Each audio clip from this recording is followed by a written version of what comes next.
Assalamualaikum. Nama saya Muhammad Ahid Danish daripada Kepulauan 1 PTA akan menerangkan bagaimana tercetusnya idea untuk membuat projek ini. Projek yang kami buat adalah projek untuk pemaras jubin yang dinamakan Tie Expert.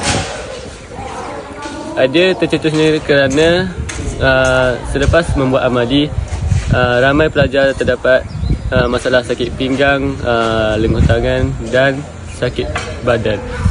Projek ini juga dapat mengurangkan risiko daripada terjatuh jubin semasa memegang jubin dan dapat mempercepatkan masa amali dan mengikut spek.